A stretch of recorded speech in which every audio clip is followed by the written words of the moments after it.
Hello and welcome to the Walk Off, everybody. This is a Monday morning mailbag on a Tuesday afternoon, done on a Wednesday because I am out east. I'm in Halifax today.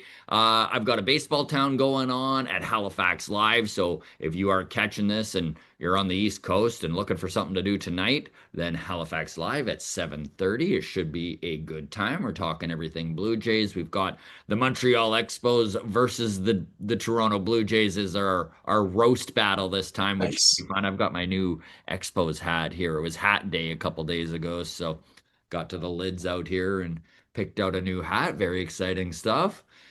Coming off of All-Star break, the Derby, the home run derby, very fun to watch. The All-Star game, they had a swing off.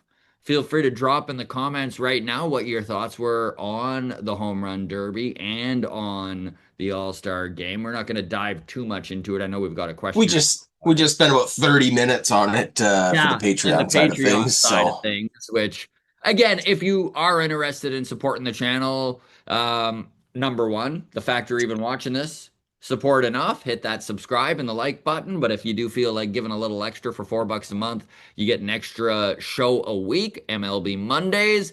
You also get instant access to all of our interviews, which it does look like we're talking with Adam Macko in the next week or so. He's trying to figure things out. I know we were talking and he's like, can we figure this out after the All-Star break? And I was like, of course, you owe us it, nothing. We'll he's fit you in the wherever. he's got ties to Alberta, right? Vauxhall. Yeah, that's right. Okay. Good memory, buddy. Thank Yeah. you. Thank you. So we'll talk to Adam Macko. Also, looks like we've got Cal Steven lined up to chat with us here. Fingers crossed here we can make it work. I know I was texting with him last night and he's a busy man. And if he also winds up getting called up to double A ASAP here, we'll see what happens. But he's quickly moving up the Blue Jays ranks when it comes to prospects. So again, you get instant access to that and mailbag, right? The Patreon bump automatically get your questions and comments into the mailbag. All right. I'm Scott Belford with Adam Mack here. Feel free to reach out to us by DMing us on any of the socials. So that's Instagram, the Walk Off Podcast, Blue Sky, the Walk Off Podcast, Twitter at Walk Off Podcast, and drop your comments here on YouTube. Let's start with Patreon, Adam. And I Right. love the question we're starting with here because it's diving right into where the Blue Jays are at, which is buy mode. What are they going hmm to do at the deadline? We are 2 weeks away now from very possibly having some big time reinforcements. We'll see how everything goes down. All of the MLB pundits out there are saying the Blue Jays are among the most aggressive teams in baseball when it comes to adding right now. And this one is from Let's Get Gaming. Again, thank you to all the Patreon members. Could not run the channel without you. I know we do have a new Patreon member. I should have looked this up before going into it here. This is just good listening. This is good listening. I'll have to look it up another time. We have a couple new Patreon members and we appreciate you. All right, from Let's Get Gaming. Well, losing to the insert name here Athletics wasn't the greatest way to get into the All-Star break. The Jays need pitching, as all playoff teams do. But in this case, they need a shutdown closer and at least a number two starter. How about Seth Lugo, Carlos Estevez from the Kansas City Royals? KC ain't moving the needle too much and boarding around 500. They're still way ahead of their rebuild, but I feel at least another year away. What would you boys think about that trade and what would it cost? So I think he is nailing on the biggest needs for the Blue Jays right now, which is to strengthen this bullpen a little bit more. I And just I just disagree fundamentally with the premise that we need a shutdown closer. yeah, I agree we need to bolster the bullpen. Hoffman is a phenomenal closer. Like he's shaky at times, sure, but he's fourth in Major League Baseball in saves. He only has four blown saves. I'm looking at the guys ahead of him. Carlos Estevez, 25 saves, has five blown saves. Robert Suarez with the Padres, 28. three blown saves Yeah. with on 28 saves. Like you're gonna blow a couple. Hmm. Are we gonna go get one of those guys? Is that the plan? Because short of that, we've got one of the best closers in baseball. Like, So let's talk, Carla. So first of all, let's dive into the idea of Seth Lugo. So I did okay, look up his contract. He is under contract 3 years, 45 million, and has an opt-out this offseason. Seth Lugo, 15 million a year is a bargain. He 100% is going to opt out. So if the Kansas City Royals do feel like they need to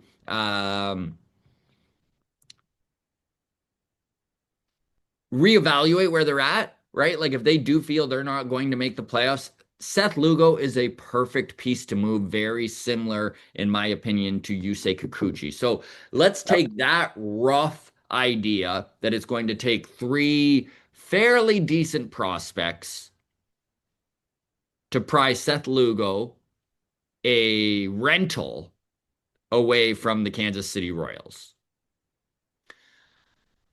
I think we're talking the realm of a Ricky Tiedemann and maybe an Arelvis Martinez, and then maybe a Cal Steven.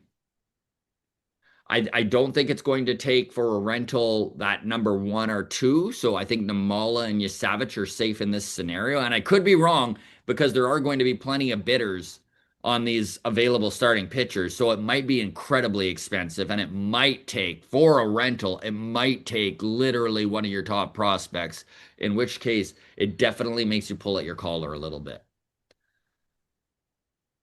Man, I've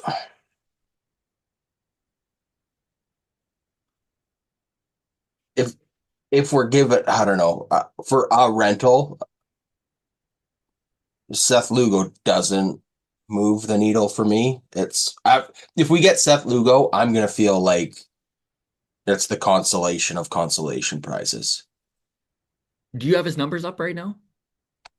Yeah, 36 years old, 2.67 ERA, 1079 WHIP.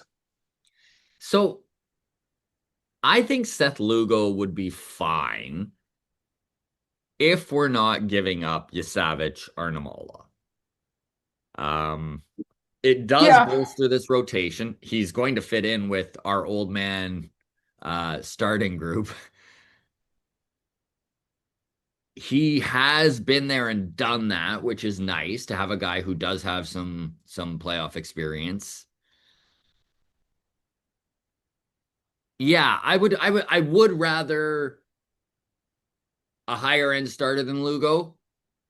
And you know what? This is going to rub some people the wrong way, Adam. I know it is. I have so much difficulty buying into any of these AL Central teams, including the Tigers. I am well aware the Tigers are a very good team, but in my you think his opinion, numbers are a little bit better than I think that they're playing in a shit division. They get to play you each think? other 13 games. Like the Tigers get to play every like man, It's fool's gold. It's like trading for a shortstop that hits for power in Colorado. You're like, no, I'm not falling for this again. the Minnesota Twins are in second place in this division at 47 and 49. The Royals Yeah. are in third at 47 and 53 games under 500. The Guardians are in fourth, 46 and 49. And then White Sox have won 32 games this year, losing 65. These teams, like the Detroit Tigers, get to play these four teams. I'm trying to do 13 times four right now. 52 times. Good job. 52, one third of the season, they're playing these shit teams. I'm sorry. I just don't buy it. I think the Tigers are a good team, but I think they're 5 to 10 wins less in any other division, especially the AL East. So when you look at Seth Lugo's numbers, are they 2.76 ERA? Or is it 3.25? Like Yeah, it, yeah, which yeah. is I know what you're still saying. fine. It's still good. It's still giving you a shot to win every time. And but is it just slightly above what Jose Barrios is doing? Because on paper it looks like there's a big gap there. I just don't know if I buy it. Yeah, I mean, I'm with you. Ultimately, it's not unrealistic to assume pitching in the AL East for the Jays in 10 more starts that all mean something, the numbers aren't quite as sharp. And if they're not quite as sharp, and he's only, I mean, again, this is where like consolation prize feels like a fit. Like we still need something. Mhm. It is better than nothing. Yeah. Like we cannot just count on Scherzer being healthy and everybody like staying off the bad tacos. But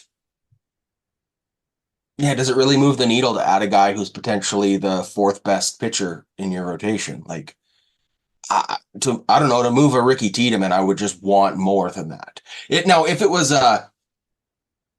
if him and Joe Ryan had their numbers flipped, right? Mhm. If Seth Lugo was a 29-year-old with making arbitration money Yeah. with 2 more full years of control, but you still had those kind of numbers of like, oh, because Joe Ryan's a Twins guy. So you also look at him with the same kind of like, Yes. okay, is this real or is this fool's gold, right? But at least he's young and you're like, okay, well, we're going to have him for a while. Mhm. So having an extra number 3 is still helpful next year. Whereas, I don't know, just a pure rental for a number 4 feels just like, yeah, I don't know. Whatever the Astros got out of Yusei Kikuchi, I mean, they ended up kind of working their magic with him and he pitched fine for them down the stretch. But So let's that would be a price. That'd be a similar price I'd look to pay is whatever the Astros would they give us? Bloss and Loperfido and Wagner. and Wagner. So yeah, I So guess maybe we can trade that's similar. Bloss, Loperfido, Wagner. Sure. Yeah. Uh, whatever. But I do. So we're going to answer your question here. Let's get gaming because let's talk Carlos Estevez for a second. Like Adam said, 25 saves. He's one of the best closers in baseball per his numbers right now. Again, maybe a little bit of an AL Central merchant, but you know what? Still a very good pitcher. If you look at what the Blue Jays had to pay to get Jordan Hicks back in 2023, it was their number 5 prospect in Sem Robers and their number 13 prospect in Adam Kloffenstein. And Hicks was a free agent. So Carlo Estevez, 2-year deal with the Royals, $22.5 million, so 11 AAV. He is under control next season.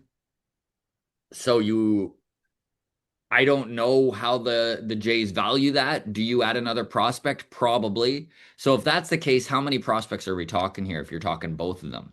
Right? And maybe is there a piece off of this 40 man?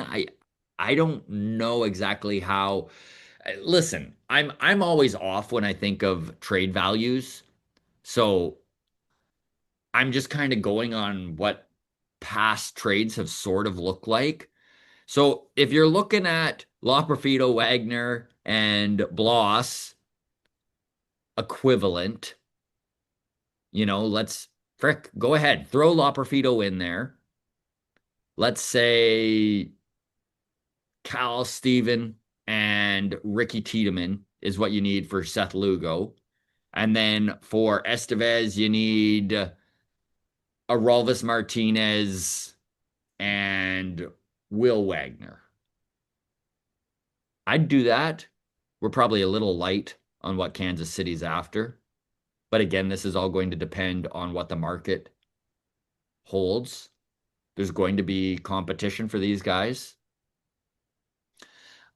I would be fine with this, but I wouldn't be ecstatic. I would feel similarly to how Adam has expressed he'd feel, which is a little bit consolation-y, but way better than not doing anything.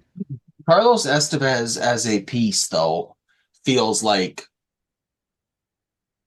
he's going to have value that other teams are going to be interested in. Mhm. Other teams that do need a shutdown closer. Um, So whatever we spend to get a Carlos Estevez is trade capital that we're not spending on a bat. Mm-hmm. So that's where I have an Are issue. you I all just right with don't. that? No, not at all. Because I think it's a very small upgrade. And I mean, whatever, like it helps the bullpen, sure. But I think I would rather see another Anthony Bass, Simber kind of like where we get two middle relief guys that just kind of lengthen the bullpen and are solid and everybody is in a better position now Mm-hmm. that than to aim for the top of the list because I don't know, man. I'm looking at the numbers for Estevez. Again, 25 saves, 5 blown saves. Hoffman, 22 saves, 4 blown saves. Now, when you look at the ERA, advantage Estevez, 2.36. Jeff Hoffman, 5.03. Hoffman's ERA is the worst of all the top 10 closers, right? And Everybody he else around has two and a been half. the games he's blowing. Who he has blowing. He's struggled with the long ball. 9 home runs. Estevez, 3 home runs. Obviously, that's not good. Robert Suarez, only 1. But Josh Hader, right in the middle there as well, 8 home runs. So, like, it's possible to be a good closer and still go up the long ball. Every once in a while, it happens. Whip, though, is a better measurement of Of a a reliever. pitcher's, of a Walks, hits, reliever's innings success, pitched. right? Yes. So, walks, hits, innings pitched. Jeff Hoffman, 1.12. Estevez, 1.10. Okay. So, sure, better, but like, are we really moving the needle? And then when I look at the strikeouts and walks, it's like insanely in favor of Jeff Hoffman. 53 strikeouts for Hoffman, 35 for Estevez. Mm-hmm. So for me, when you're talking about like a shutdown closer, I want a guy that can go in and just strike 3 guys out. Not a guy that's going to give up ground balls and hopefully, I mean, on this team, sure, like with the defense he's got behind him, but I don't know. Hoffman is not without his warts. For sure. But But there's no most Mariano closers you can Rivera's say in that about, baseball right? anymore. Yeah. Yeah, so it's again. So for me, it just comes down to sure. I guess he'd be an upgrade, but also if you look by the end of the season, I'm not sure the numbers are not going to be reversed of what they are. Also, I just would way rather have a bat and Adam Simber Yeah. than no bat and Carlos Estevez. Okay. Let me ask you this. Let's say And in both scenarios, yes, there is the assumption we get a starting pitcher, whether it's Seth Lugo, Joe Ryan, whoever. so. Let's say the Blue Jays are incredibly aggressive on the starting pitching front. Okay. And they start getting into negotiations and they realize that the price is astronomical. Hey, Let's say, hey, let's say they don't. let's say they do. Okay, sorry. Go ahead. Let's say they don't. They don't pay it. Let's say they And don't. Let's say Ross the Atkins only resigns the next day. let's say the only way to get a starting pitcher is Arjun Namala, Trey Savage, Ricky Tiedemann, and Orelvis Martinez, and they just can't bring Pay it. to do it. Hey, I'm with you, Adam. I'm just saying. Okay. Let me give you my scenario before you keep this up. Okay. Is there Pay a it. world? Sorry. Is there a world where the next best thing is having an absolutely loaded bullpen? Is there a world where shortening games is the strategy that this organization goes with? And maybe they do go out and get a Carlos Estevez and they do Don't go. even speak this into existence, Scott, because this is the pitching equivalent of, hey, if you can't hit 200 home runs a year, just have the best defense in baseball. It doesn't work. Like, yeah, it's okay. It's better than nothing. I'd rather have a great defense that doesn't hit home runs than a bad defense that doesn't hit home runs. So, like, sure, I'd rather have elite lockdown as long as our starters can get to the 4th inning, we're fine. but also that's not a recipe for a World Series. So like, These are the words I want to hear. Adam Mack for fucking general manager. Let me hear it. come on, Come no, on. this is. I mean, I actually like that you dismissed it so quickly that you were like, no, we need a starter. You pay what you got to pay to get the yes, you starter. have to pay whatever, and I don't care if anybody wants to hold us hostage Yeah. and absolutely pillage our farm system. Okay, pillage, man. Hey, Prospects are lottery tickets. JoJo Parker was just named as one of the highest ceiling guys. He was like literally picked number one by a couple of Baseball America guys. Sell him. Take him. Off he Take goes. JoJo Take him. Parker. There you Take go. his take his whole baseball 5 years card of collection. development is all yours. Go for It's it. yours, man. This is the thing. Prospects are lottery tickets, and lottery tickets are for poor people. Elon Musk isn't buying lottery tickets, man. Put it Like on a thumbnail, buddy. this is it though. Is like prospects aren't for championship teams, man. Like, yeah, you get one, you fall ass backwards into one that works out. Okay, cool. But that's not a sustainable strategy for success. Sell them. Our editor and Pay intern, it. our editor and intern Matt will hate this discussion. He loves prospects so much, Ah, man. It is so well, funny. tell them to go buy another lottery ticket. He's terrified that we're gonna empty the farm, and I'm sitting here. Empty it. We're both sitting here yelling, "Empty the farm!" You know what? Open that barn door and start slapping the horses on Slap the the butt, horses in man. the get out Get there. them out of here. Get out of there, you little Broncos, you Mustangs. Go run free. All right, going to Mark Dre, sticking with Patreon. We were talking about playoff rotations and who we would have in game one if we were to get no starting pitching. Okay. So he goes, my playoff rotation plan. Game one, start Scherzer, let him roll as far as he can, use a reliever to get Bassett to a clean inning for return through the order. Interesting. I don't mind that actually. Game, which is something that I did mention in Monday's episode where Chris Bassett is just increasing his value and Yeah. his likelihood of being added to a playoff roster, being prepared to work out of the bullpen like he showed in the last game of that A's series. Do you think that's something, sorry to get sidetracked on this question, but to answer your question with a question, do you think that's something we see of? I know this question is if we don't get a starter at the trade deadline, but my question is if we do we see Chris Bassett as the odd man out via some kind of a let's test him out in a bullpen role over the next 10 weeks, right? Of like, It could you be know, interesting, and I because think what's the list right now? It's Barrios, Gossman, Scherzer, Bassett, Lauer, our best and then flower, yes, maybe Manoa, right. right? And then plus a guy that we added the deadline. So like assume we don't have Manoa back, but we do get a guy at the deadline. Do you go Joe Ryan plus those four and Lauer's the odd man out? Or do you leave Lauer in and say Bassett, we're going to play out of the bullpen in a long relief for a bit and fuck around? So there's a lot to this question that is tough to guess because there are like parts of this equation that do matter.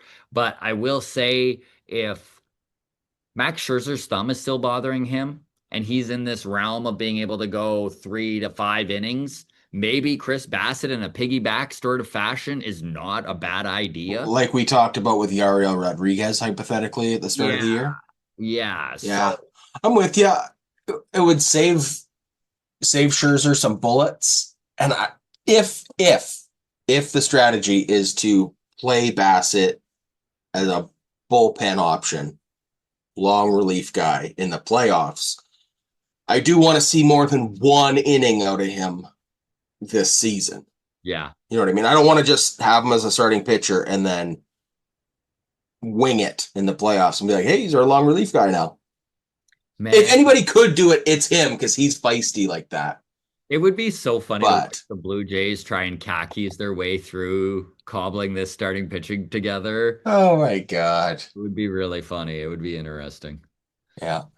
All right. Back to the question here. Hmm. So he goes, my player for rotation plan. Start Scherzer, let him roll as far as he can. Use a reliever to get Bassett to a clean inning, turn through the rotation. Game two, start Barrios, then regular bullpen. Game three, start Gosman, then regular bullpen. Game four, start whoever pitched best in game one between Scherzer and Bassett. Follow up with the other. Game five, start Barrios, then regular bullpen. Back to Gosman for game one of the ALCS. So it's essentially a three-man rotation right from the get-go of the playoffs, eh? Hmm. It's a little thin. It's a little It's a thin. lot. It's a lot of pitching on short rest. Now, do what you got to do. Don't take any round for granted, right? Like do Hmm. what you got to do to get through a round. But again, if the ultimate goal is a World Series, It's tough to see them pulling this off. Yeah. you to do that for a month straight is tough, man. Yeah. So, but again, that just is like, yeah, that's why we got to sell the And in horses. this scenario that Mark is laying out here, this is an AL East winning team, not just an AL East winning team. This is a team that has surpassed either Houston or Detroit and is a It's top a two buy. team and gets a bye, Yeah. right? So, yeah, I'm with you. Sell the farm. Yeah, pay Okay. whatever we got to do. We got to get a guy. Going to Mark Knowles, sticking with Patreon here. He goes, agreed with everything you said on Monday's pod. Pardon me. It also highlights this team is much stronger at home, 32 and 16, than on the road, 23 and 25. Thanks for the show, guys.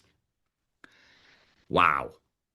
Is that ever a huge discrepancy between their Yeah. home and their road record? Do you read too much into this, Adam? Is this a coincidence in a bit, or is this just this team is just far better at the Rogers Center? Um, well, let's go like this. Let's go. When did this hot streak start? First half. Bear with me as I talk through the process here. So, the beginning of this hot streak started June 24th. So, we lost a series against the White Sox, then we won against Cleveland, won against Boston, swept the Yankees, Angels, blah blah blah. Yeah. That's for me, that's a real good run. So let's go back to MLB standings and fly back to what do the standings look like on June 24th? Because how many of those were home and away? Yeah, okay. So still even back then, before this hot streak, we were 25 and 16 at home, Okay. 17 and 20 on the road. So 9 games over 500 at home, 3 games under 500 on the road. So maybe it has been more, I was just wondering, maybe this is just we were on a hot streak and by Mm. coincidence it happened to be at home and you go, wow, it didn't really matter where we were playing. We were just Yeah. fucking rolling. But okay, that doesn't quite seem to be the case, at least as far back as that goes. I don't Which know. if it I means mean, anything, it means win the division and yeah, get home field advantage. let's not take it for granted, right? That's right. Um, yeah, there you go. Going to Deb Bringer of Dingers. She goes, this is sticking with Patreon here. I didn't notice the audio at all until you mentioned it. Didn't ruin my enjoyment though. Maybe I just have bad hearing. Either way. Yay. uh, yeah.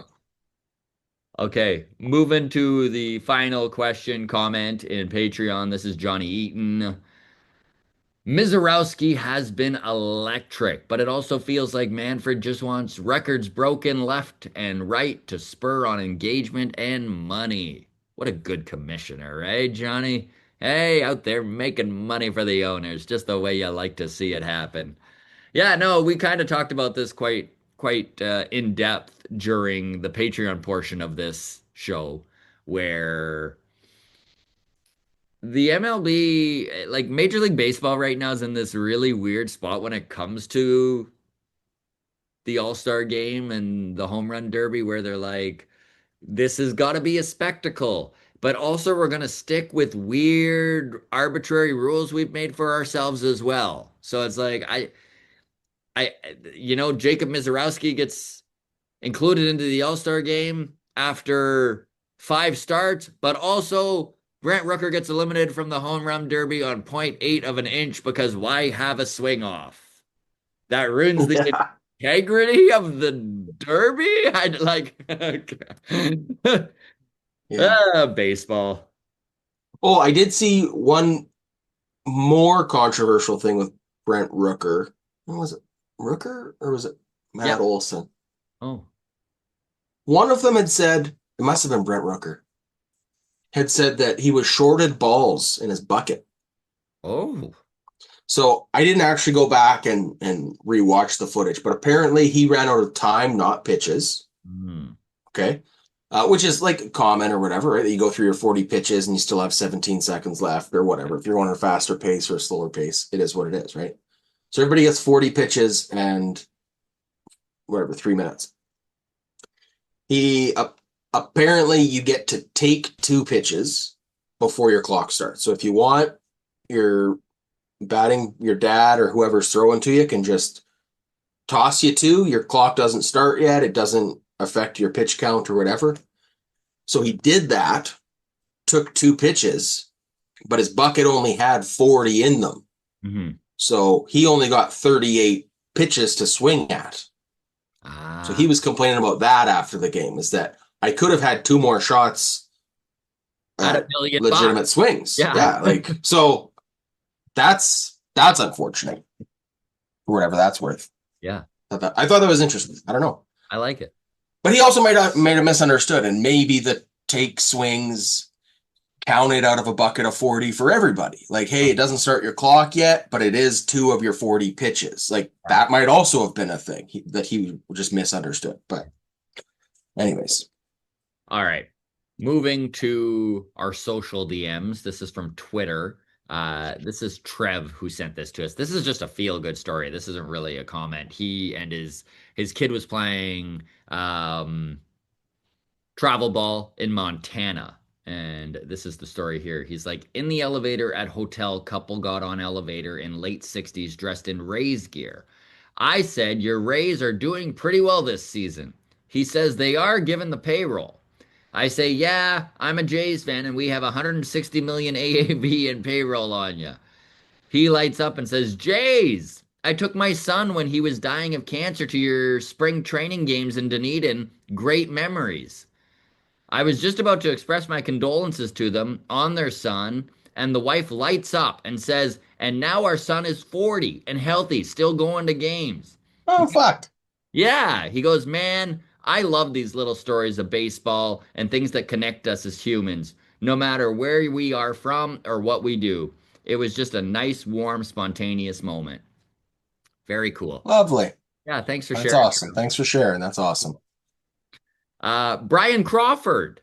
Now, Brian writes with jaysprospects.com. So he sent me an article he wrote on Vancouver Canadian pitching stud Cal Steven. Again, fingers crossed that he joins us on the pod, but he got to interview him and write an article on him. So I'm literally just passing this along to you folks. If you are prospect heads out there and you want to know a little bit more about the Blue Jay system, Brian is fantastic with his work. 100%.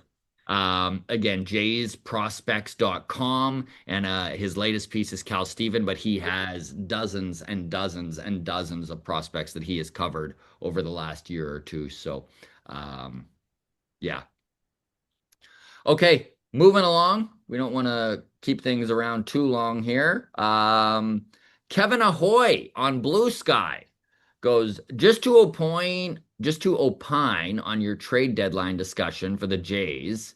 In 1993, Pat Gillick had a deal in place to add Randy Johnson on July 31st. However, he had already made a handshake deal to acquire Ricky Henderson and Sandy Alderson. They won anyway. The prospect involved was a New York kid, a fireballer named Steve Carsey. Good career, but not the ace they thought he might have been. For the David Cohn trade at the deadline in 92, it was Ryan Thompson, outfielder, and Jeff Kent. What I'm saying is flags fly forever. I'm with you, Kevin. Kev's one of these on your side, Adam, of sell the farm. My side too, by the way. Yeah, Yes, I'm with you. Thanks for the comment, Chips. It's couldn't agree with you more. yeah, that's right. So, Chips Ahoy. Thank you. oh, Uh, you got that. I was trying to oh, be subtle with that one, Scott. oh no, I like to hit people over the head with our jokes, or Okay, no this is one good. gets them. If I've And learned yeah, anything from joking with my wife, it's I need to really explain it. well, jokes are always best when explained. That's right. Melody on Instagram reached out this morning. She goes, "Hey, Scott and Adam, what did you guys think of the All-Star game and the swing off?" So we talked about this pretty heavily in the Patreon portion, so we'll be quick. But yeah, I had no idea about the swing off and that that's how they would establish the winner in case of a tie after nine. And it was fine. It was fun. I like the idea of it. I tuned out when it was 6-0, so I missed the whole best part of the show. But I mean, it's an all-star game, Yeah, so you're lucky. You're lucky I watched that far. Major League Baseball. Let's be honest. Yeah, I like the idea of it. I think there's a non-zero chance baseball games are decided that way in the next 20 years. going hockey with the shootout, it would be an interesting twist. I mean, every old man out there is cringing right now, and We I'm already have the man for man on second. yeah, Like they don't want games to end after 18 innings in July. mhm, You know, save your pitchers, save your everything. It'd be fucking exciting. Like, it would be. you know, It would be. lame or not, you couldn't argue with the spectacle of it. So, All right, let's get to YouTube here. I know we've only got about 10 minutes left before you have to duck out here, Adam. thanks, man. So we will dive into Daniel Wolski's question. He goes, Vladdy is by far the biggest dud! Exclamation mark. Of course, we were doing our studs and duds Studs and dud. Yep. breakdown.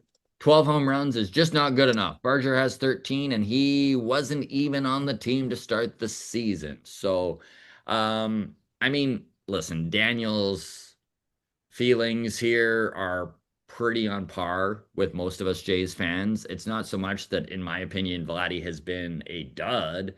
He's just been disappointing for what we expect out of him, right? Like his ceiling is so high. There is a reason why he got given the contract he was given. And we have seen it in the past out of him to be a home run monster, and he just hasn't found that swing yet.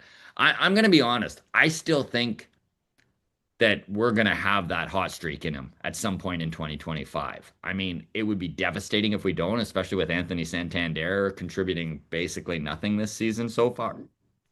But yeah, I mean, I know I saw a comment online where one of the kids that likes to scream and cry about everything all the time. We don't need to name names, but he was just like, how much more rope are we going to give Vladdy? Like, this is completely unacceptable. It's like, how much more rope are we going to give him? I don't know, 13 and a half years more? Like, what do you do? Like, I mean, Yeah, you can I sit around and cry about it. It's just like it's baseball. It's weird.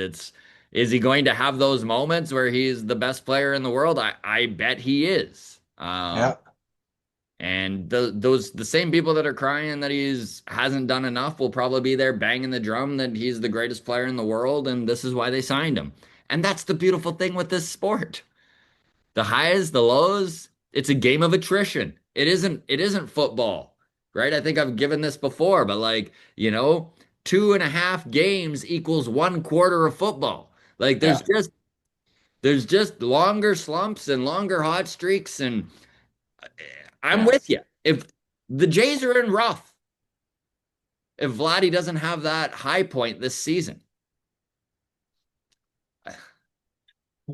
So a couple things. I'll agree. Not that he's been the biggest dud. He's got an OPS over 800. Objectively, that's a good OPS. Yes. Money Um, money aside. Money yeah, aside. Objectively, very good OPS. Expectations aside, all of that. So, I mean, he's definitely not the biggest dud. Can you say he's the biggest disappointment? Yeah. Sure. I don't know if he's the biggest disappointment because again, I'm looking at a guy like Santander who's done nothing. Hmm.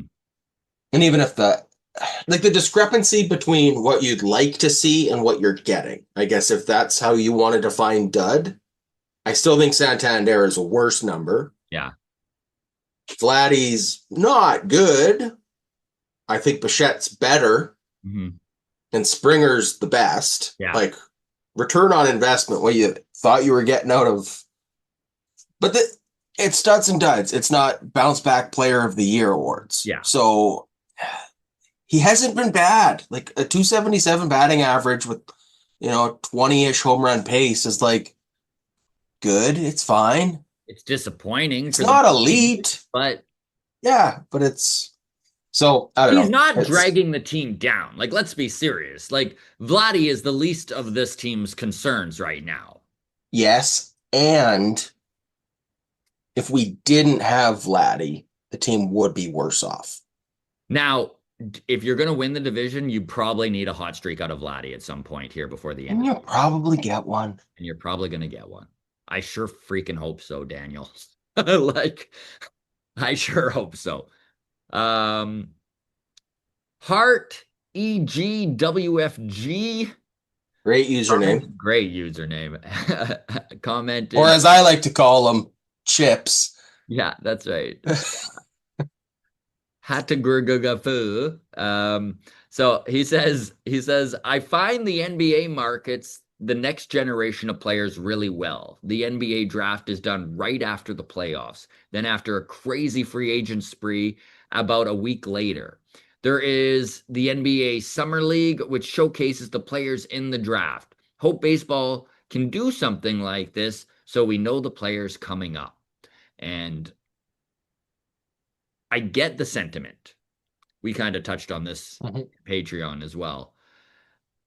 I just don't think there's anything you can do to make Major League Baseball's draft more enticing or more exciting because this is a league based around player development. This is a league where when you draft a guy, like the Jays just got JoJo Parker. And yeah, very exciting for Blue Jays fans. Shortstop out of high school, 18 years old. In fact, Baseball America even has slated him as the highest ceiling of a hitter in that class. We might never see him. And when we do, it's 3 years minimum. So it's really tough to get the excitement out of the fan base and then also have guys that you're not going to get to know and get your excitement from for like half a decade, most likely. So part of this, I think, is all the different levels of farm system. Mm-hmm. Right? He mentioned the NBA having their like summer league, showcasing like the players that were just drafted and whatever, right? The young talent coming along. So I'm thinking, like, my mind, the hamster wheel starts turning. And I go, how can Major League Baseball do something similar to that?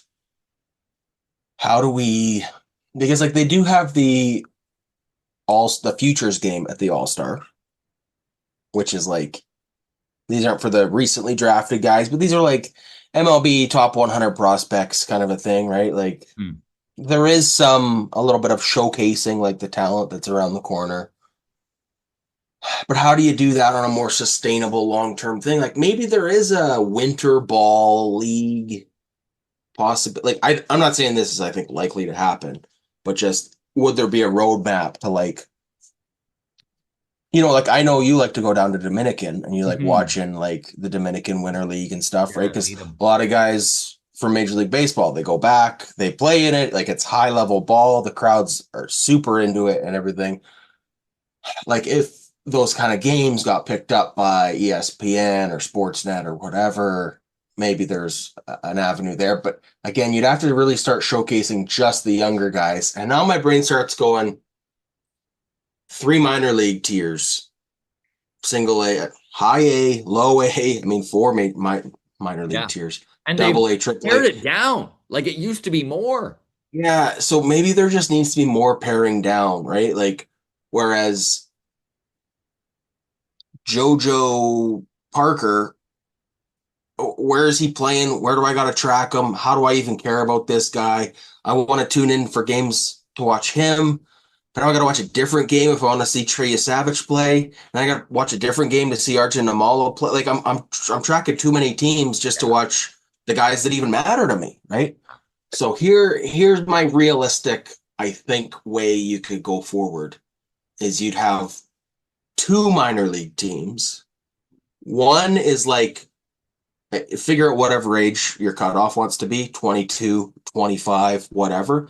But you've got your like prospect development league. Every team gets one. Mhm. And then you've got your like 25 plus. And that's you want to have like bullpen depth and a starting pitcher you can call up in case of injuries. And it's an unsexy name, but it's just a guy. He pitches in that league. Nobody has to watch that league. They're still getting game reps. It is what it is.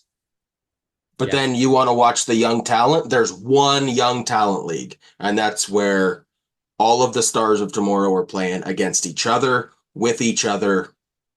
I don't know.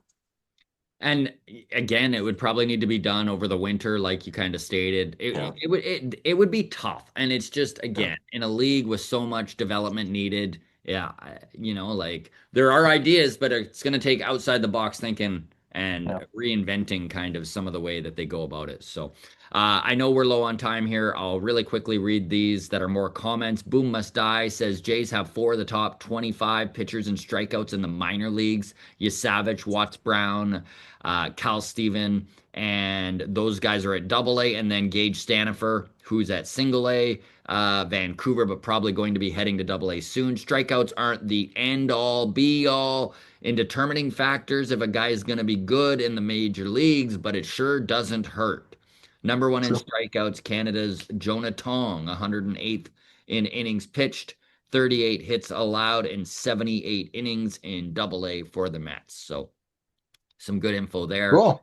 Thank you, Boom Must Die. Mark Ryan says, yeah, spring training, all-star break, and amateur draft all fall into the who cares bin. Mm, yeah. P.S. The audio was fine. You sound like James Earl Jones. Oh, Mark, come on. All right. Should we try and get this last one in Yeah, 60? that's good. We got one in. Yeah, yeah. Okay. Steve Menard Design says, guys, I hate to say it, but I'm not feeling it. We're looking shaky. Well, three teams and maybe four soon are on our heels. The next four series and who we get at the trade deadline will tell all. Win loss of 60 wins, 50 losses at the end of July is my prediction. So there might be a We little, are 2 weeks away from the trade deadline, by the way. we are 2 weeks away So from by this time next week, we'll probably start seeing not necessarily Blue Jays, but some trades being made. some movement happening. Exactly. Steve, I get the recency bias. They didn't look very good against the Athletics. I will Yeah, say, and I know people are going to hate this, it's not the biggest news that a incredibly hot team that just went on a run had a mini letdown after blowing that 10 game winning streak yeah, leading up to a week off. Like uh, yeah. not to It's just give easy them a to exhale at the not to end. give them a pass on that, but Yeah. I'm giving them a little bit of a pass. Now, Steve is 100% correct. The next four series are huge, right? And we are What is playing it? some very good Tigers, teams. Yankees, Giants, Yeah. and who's the other one? And then I Orioles? think it's the Orioles, yeah, who Um, are not a great team this year, but still probably better than most of the AL Central. Uh, yeah, it's Giants and Yankees at home for 6, on the road to Detroit for 4, and then Orioles on the road for 4. yeah. So yeah, So the next and 14 that games, the next 2 weeks, really going yeah, to be telling. We'll see where they're at. You know what? 60 and 50, that would hurt because they're what, 14 games above 500 right now. But yeah. um yeah, So it'd be 500 the rest of the I way. honestly think the Jays are going to be fine. I think that they're going to at least play 500 and keep their record where they're at. Is that going to be good enough to stay ahead of the Yankees, the surging Red Sox, who are also on a 10-game heater, and the Tampa Bay Rays, who just you cannot ever count them out? I don't know. Yeah. But The meat grinder. if nothing else, Adam, boy, oh boy, this is going to be an exciting trade deadline. Well, and the next 2 months of ball are going to be Yeah, meaningful and they're going worth to be tuning in meaningful. for. That's all you can ever ask for as a Blue Jays fan. Anything more, you're getting a bit ambitious. Yeah. But if you have meaningful games all summer long into September, that's a fucking win, man. Like as a Jays fan, let's be honest. So enjoy it. Yeah, it's a big win. Thank you so much to all of you who have followed along. We will see you Friday for the Friday episode. And if you are in Halifax and for some reason just watching this before the under the wire here, come on down to Baseball Town at Halifax Live, 7:30 start time. Cheers, gang.